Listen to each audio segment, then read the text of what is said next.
Hey ho, everybody.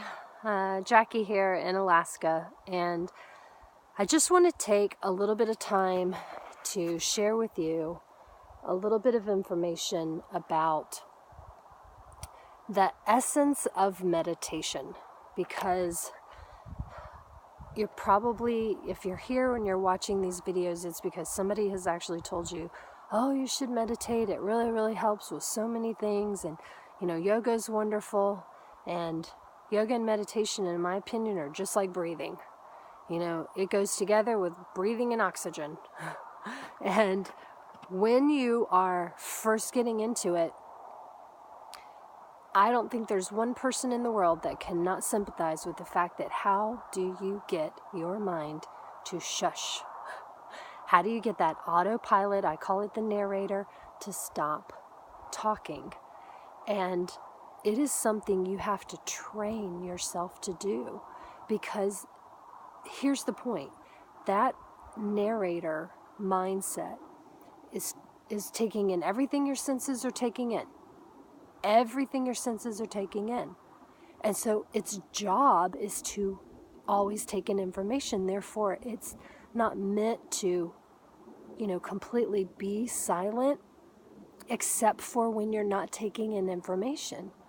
But the thing is if you don't put yourself in a situation where you're not taking in information, your eyes, your ears, your hands, all of that, then it's going to be perceiving something, period.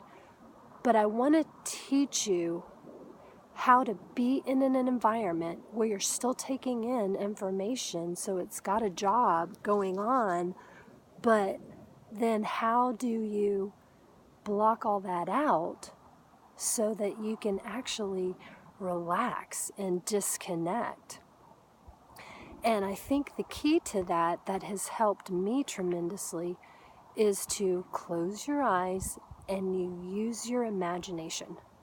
If you're not willing to use the imagination, then what's happening is that mindset is going to sit there and run through everything else that's in the loop, right? But when you use your imagination, you're stepping outside that loop and you're giving it a different job to do.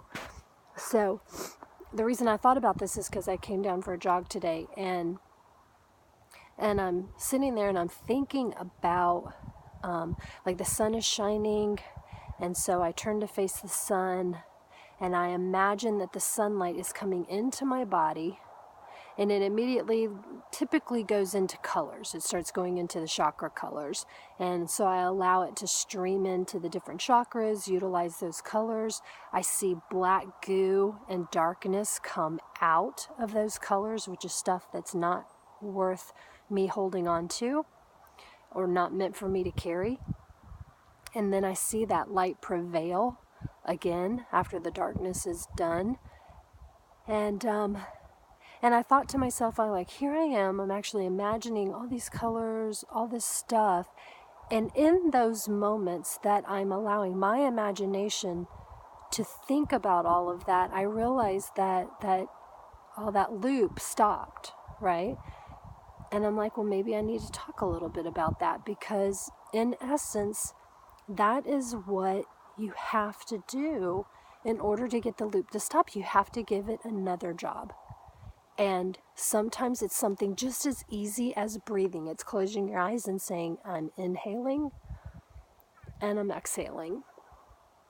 And that job alone is enough to stop that loop from being what is taking precedence, in your thought pattern at the time.